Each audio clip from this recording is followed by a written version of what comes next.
Now next is your centralization and decentralization.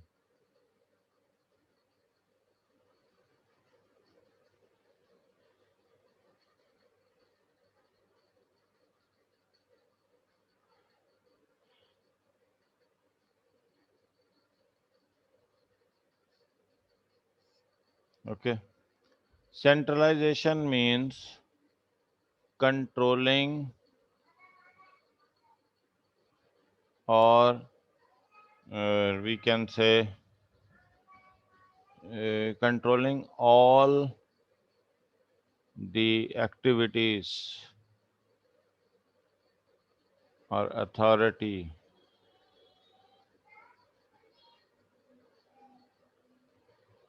in few hands.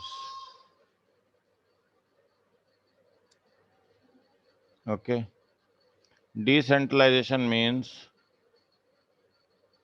assigning the authority to take decisions at various levels.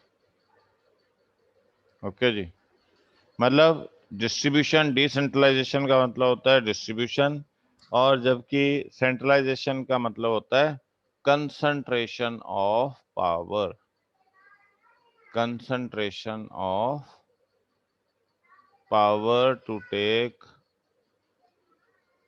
Decision. Okay, वो distribution है, ये concentration है। अब centralisation और decentralisation क्यों जरूरी है? All those tasks which are of strategic importance, okay, need to be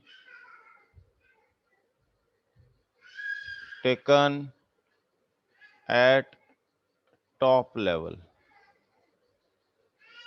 okay, तो आप उन स्ट्रेटेजिक डिसीजंस को डिस्ट्रीब्यूट नहीं करते हो लोअर लेवल्स पे।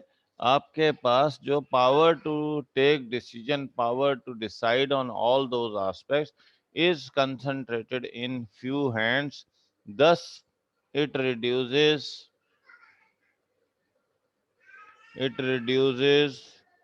delay in decision making. Okay, secondly, it avoids duplication of tasks. Okay, ये सारा काम हो जाता है यहाँ पे, तो इसका ये बेनिफिट है कि आप जल्दी काम को कर सकते हो। ओके, और generally centralisation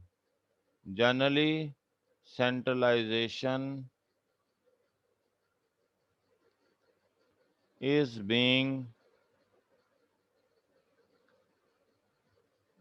used in those organizations which are small in size.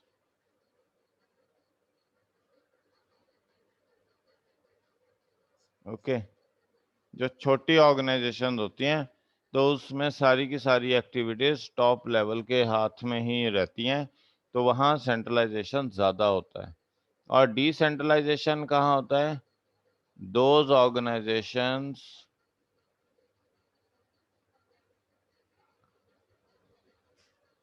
which are widely spread, comma, are huge in size, मतलब financial and physical size, and involves number of hierarchical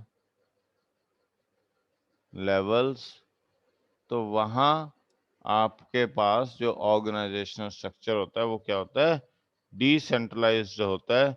okay, तो हर task के लिए top level नहीं involve होगा, उसमें different different levels create हो जाते हैं, और डिफरेंट डिफरेंट लेवल्स आपको proper implementation of the policies or the programs which have been formulated at the top can be done through the various levels which has been formulated or established in a big organizational structure, whereas in small organization structure we generally follow a centralized system through which the top level can easily take decisions at a very fast level. Okay, तो ये आपके पास है। तो इनके benefits क्या हैं? Centralisation के quick decision making है, मगर अगर आपके पास बड़ा हायरार्कियल स्ट्रक्चर है और आप सेंट्रलाइज सिस्टम फॉलो करते हो, तो वहाँ डिससेटिस्फेक्शन और डिसइंचेंटमेंट ज़्यादा हो जाएगी और प्रॉपर इम्प्लीमेंटेशन ऑफ पॉलिसीज नहीं होगा। ओके, और डिसेंट्रलाइजेशन से क्या होता है कि आपका जो वर्कलोड है सुपीरियर्स पे वो डिस्ट्रीब्यूट हो जाता है टू दी लोअर लेवल्स। ये एक बेनिफिट होता है डिसेंट्रलाइजेशन का। और another important benefit of decentralisation is कि ये मोटिवेट करता है, क्योंकि सबकी पार्टिसिपेशन ली जाती है एक ऑर्गेनाइजेशनल डिसीजन मेकिंग एस्पेक्ट में। When people are being asked to give their suggestions और to get themselves involved into decision making, तो उस सिस्टम में आपका जो बेनिफिट क्या है कि सारों की इन्वॉल्वमेंट होती है and everybody feels motivated and elated to contribute towards the organisational growth. Okay, तो ये आपके पास है, मगर इसमें मिसयूज होने के चांसेस ज्यादा रहते हैं अथॉरिटी के डिसेंट्रलाइजेशन के केस में। ओके ये तो हमारे पास था सेंट्रलाइजेशन एंड डिसेंट्रलाइजेशन। अब इसके बाद हमारे पास एक और एस्पेक्ट है, उसे हम क्या कहते हैं, scalar chain.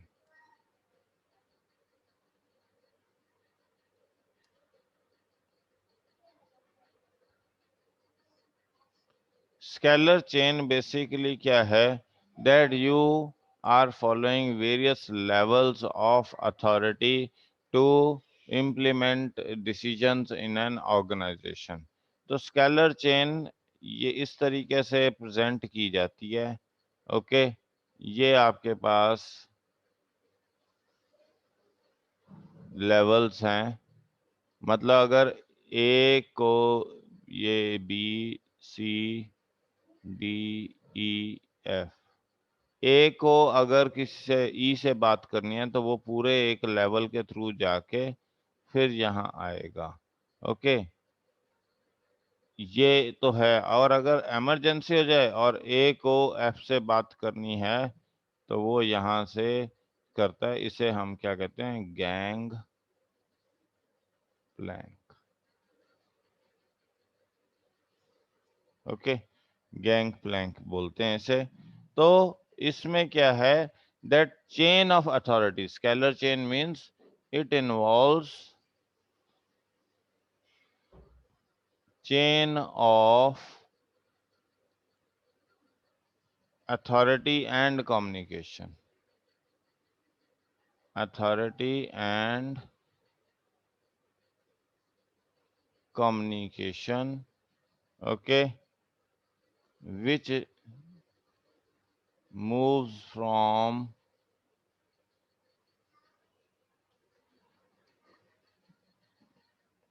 top to bottom।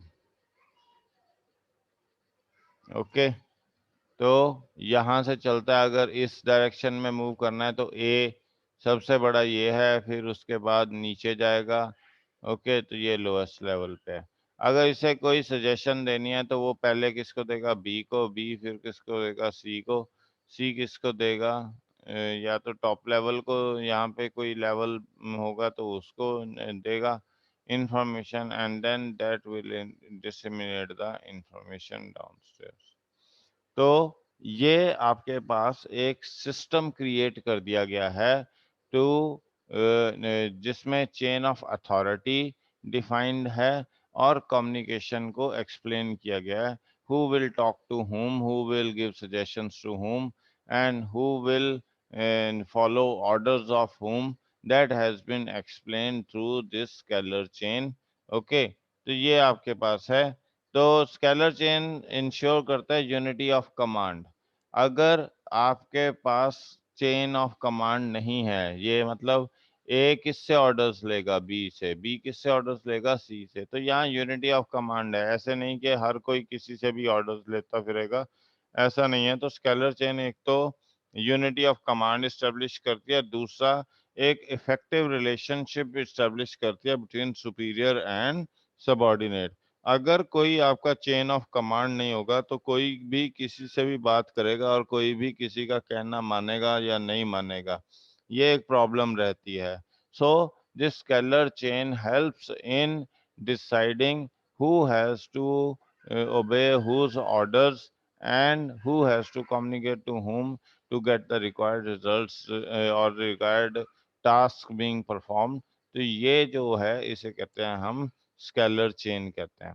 और अगर आपको इमरजेंसी सिचुएशन आ गई है और आप चाहते हो कि हायरार्कियल स्ट्रक्चर को अवॉइड किया जाए so that we can get the task done at the very fast pace. मान लीजिए जैसे आजकल ऑक्सीजन की सप्लाईज हैं, ओके, और आपको, अगर आप पूरे स्ट्रक्चर को फॉलो करोगे कि पहले ए को फोन करोगे, ए बी को करेगा, बी सी को करेगा, तब तक तो पेशेंट की डेथ हो जाएगी। तो अभी आप क्या, इमरजेंसी है, तो क्या किया है कि there are various governments who are working on through Twitter also. उन्होंने एक एसओएस सिस्टम क्रिएट कर दिया है कि जिसको भी कोई प्रॉब्लम हो वो ट्विटर हैंडल पे अपना मैसेज फॉरवर्ड करता है या सीधा डायरेक्टली एक जो ऑफिशियल या एमएलए जिसको रिस्पॉन्सिबिलिटी दी हुई है पर्टिकुलर डिस्ट्रिक्ट की कि आपको देखना है यहाँ पे ऑक्सीजन और मेडिसिन और बेड्स की सप्लाई में प्रॉब्लम ना आए, सो you can directly call to that MLA or to the call center they have established. Through that they will help you in getting the required facilities। जैसे आजकल क्या कहते हैं, दो इंडिविजुअल बहुत ज़्यादा न्यूज़ में हैं। एक एमएलए है दिल्ली गवर्नमेंट का, दिलीप पांडे, और दूसरा है कांग्रेस का एक श्रीनिवासन है, यूथ कांग्रेस का। And people are tagging them and for help for oxygen or oximeters or oxygen concentrators or medicines or beds, even in Haryana or in Punjab or in some other state. So they are trying to help people out with through the help of their call center। तो अब यहाँ अगर आप scalar chain follow करते, पूरे एक system को follow करते, तो किसी के पास हेल्प ही नहीं पहुंचती टाइमली, ना ऑक्सीजन का सिलेंडर पहुंचता, ना मेडिसिन पहुंचती। But because they have created a gang plank, means a shortest possible route between the various individuals working at the same levels, वो क्रिएट होने से क्या हुआ कि आप इजीली अपने आप को कम्युनिकेट कर सकते हो और डिसीजन ले सकते हो at the fastest pace, which is not possible if you follow the complete hierarchical structure और दी चेन ऑफ कमांड। तो ये आपके पास गैंग प्लैंक का रीजन है, why gang plank is being used in case of emergency. Okay, is that clear?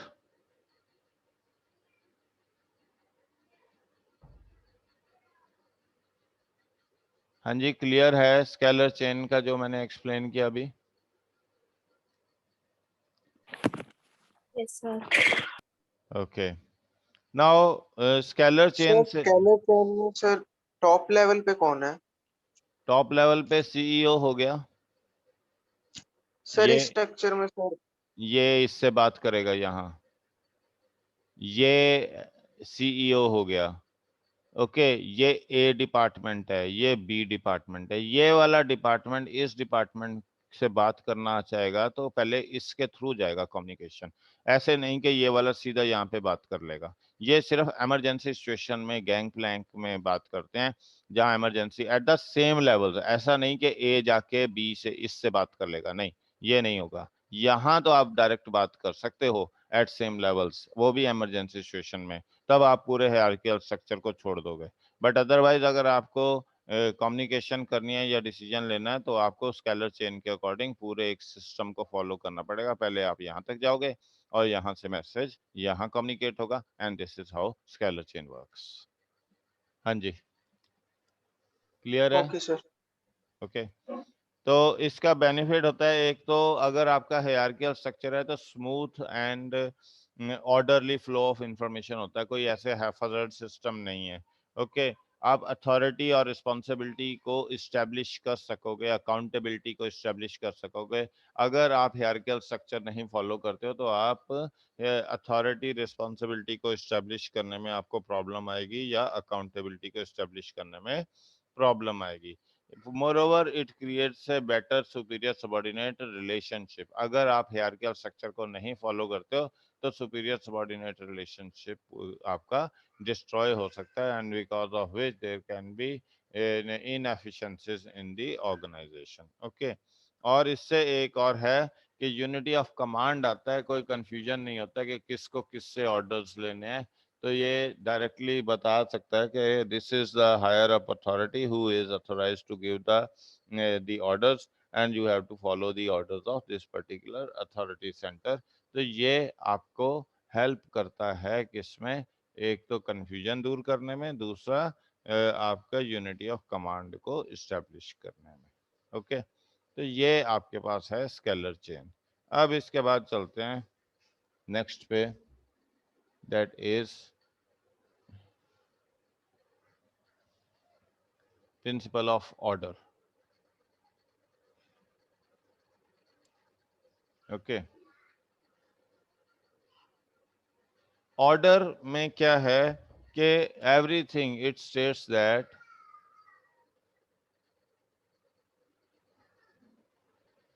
That everything and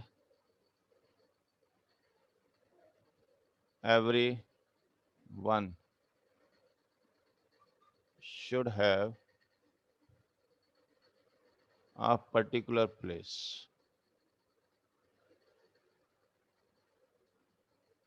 okay, ये कह रहा है कि हर बंदे के लिए या हर चीज के लिए एक पर्टिकुलर प्लेस होना जरूरी है, सूटेबल। मान लीजिए कि आपको यही नहीं पता किसका ऑफिस कहाँ है, तो आप उस बंदे को ढूंढोगे कहाँ से? और आप उसको ढूंढने में अगर ज़्यादा टाइम लगाओगे तो आपका जो काम है वो सफ़र करेगा। तो इसलिए जितने भी टूल इक्विपमेंट्स हैं उनकी जगह स्पेसिफिक होनी चाहिए कि ओके, आपको कोई टूल इक्विपमेंट, कोई जैसे ऑयल चाहिए या ग्रीस चाहिए या नट बोल्ट्स चाहिए या कोई मशीन चाहिए, तो उसका एक पर्टिकुलर प्लेस है, आप जाके वहाँ से उस इक्विपमेंट, उस टूल, उस एलिमेंट को उठा सकते हो, and then can use that particular aspect. And same way, अगर आपके पास किसी इंडिविजुअल का पर्टिकुलर प्लेस डिसाइडेड है, then only you can easily find him out and get the work done. अगर वो बंदा ही नहीं मिले, अगर कोई ऑफिस आपका फिक्स्ड ही नहीं है और वो बंदा हर बार अपनी सिचुएशन पोजीशन चेंज करता है कि कभी वो चाय की कैंटीन पे बैठा है, कभी वो कहीं बैठा है, कभी कहीं बैठा है, तो उसको ढूंढने में मुश्किल होगी, and the task will never be accomplished in A proper manner. Okay, so that's why it says that every person and everything should have an appropriate place so that maximum efficiency and effectiveness can be introduced. Okay, तो orderliness provide करने के लिए जरूरी है इनकी एक fixed position हो, जिससे आपकी प्रोडक्टिविटी एंड एफिशिएंसी इंप्रूव होगी। तो ये आपके पास है principle of order. Is that clear? What is principle of order? Yes, sir. Okay, अब हम नेक्स्ट चलते हैं, principal of equity. Principal of equity states that there should not be any there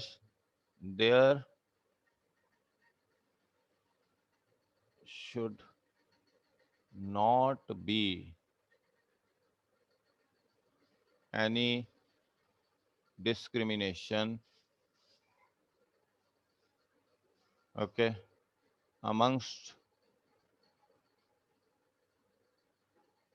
employees on the basis of religion, caste,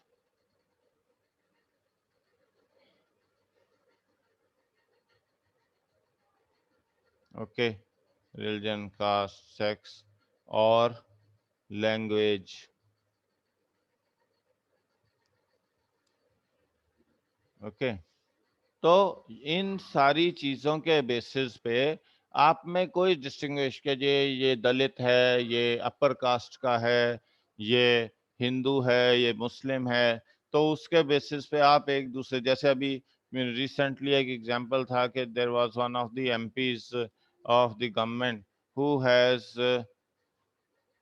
there is one of the MPs of the government who has singled out certain Muslim COVID warriors, okay, कि आपने ये गलत किया, वो गलत किया, बाद में पता लगा कि वो उनकी कोई फॉल्ट नहीं था, बट आपने उनके साथ डिस्क्रिमिनेशन की because of the religion, okay, as a result of which all those COVID warriors resigned from the job and they didn't join back the duty, okay.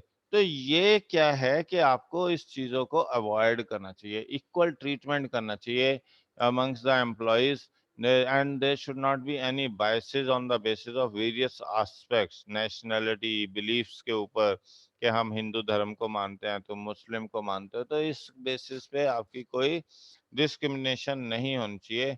इससे क्या है कि ये आपके बीच में एक सेंस ऑफ काइंडनेस और जस्टिस का बिहेवियर एस्टेब्लिश करने में हेल्प करता है। अगर आपका इक्वल ट्रीटमेंट नहीं है तो आप जस्टिफाई नहीं कर पाओगे, जस्टिस नहीं कर पाओगे, तो ये सबसे बड़ी प्रॉब्लम है। दूसरा क्या है कि ये आपको हेल्प करता है लॉयल्टी एस्टेब्लिश करने में। अगर आप डिस्क्रिमिनेट नहीं कर रहे हो तो लोग आपके ऑर्गेनाइजेशन के टुवर्ड लॉयल होंगे, डिवोटेड होंगे, and they will establish a cordial relation between various caste, various religions, various languages.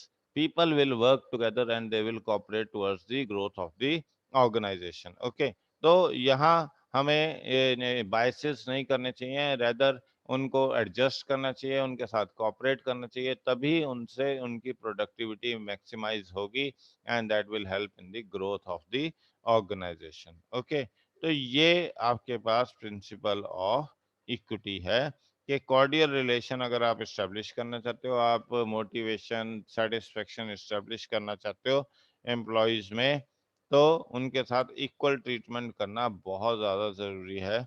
Okay, and if there is unhealthy relation between the employees and between employees and the management, the organisation will not perform in a proper manner and thus will face losses. तो ये problems हैं, okay, which can be possible because of not following the principle of equity. तो ये आपको include करना पड़ेगा और ये देखना पड़ेगा कि इक्वल ट्रीटमेंट आप दे रहे हो एम्प्लॉयज को who are working in the same job position, तो उससे क्या है कि आपकी प्रोडक्टिविटी, परफॉर्मेंस, एफिशिएंसी सब कुछ इंप्रूव होगा। Okay, is that clear? Is that clear? Yes, sir. ठीक है सर जी। इक्विटी और रेम्युनरेशन ऑफ एम्प्लॉय में डिफरेंस क्या है? इक्विटी में तो इक्वल ट्रीटमेंट है, रेमनरेशन में तो सैलरी से कंसर्न्ड है।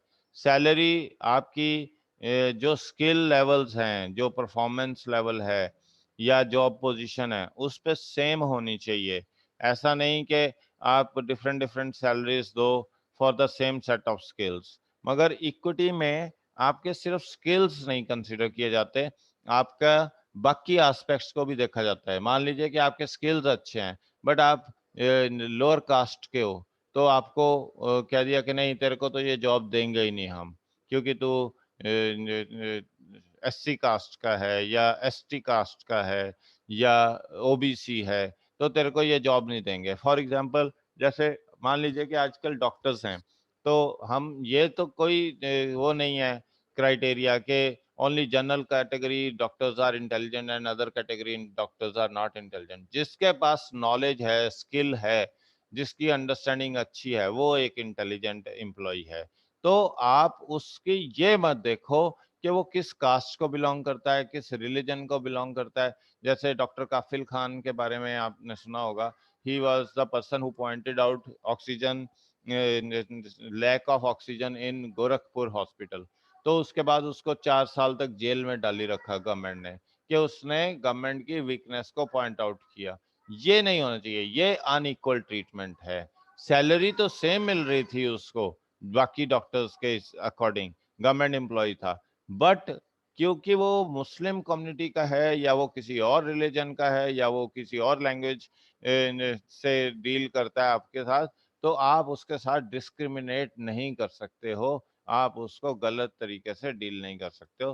तो ये जो एस्पेक्ट है, इससे कहते हैं प्रिंसिपल ऑफ इक्विटी। ये डिफरेंस है इक्विटी और रेम्युनरेशन में। Is that clear? Okay, sir. Any other doubt?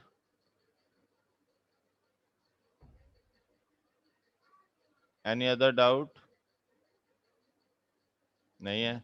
चलो फिर आज की क्लास यहीं पे एंड कर रहे हैं। ओके, तो आपके 11 प्रिंसिपल्स हो गए हैं हेनरी फ्योल के। कल हम रिमेनिंग करेंगे। कल तो छुट्टी है, परसों करेंगे। थैंक्स।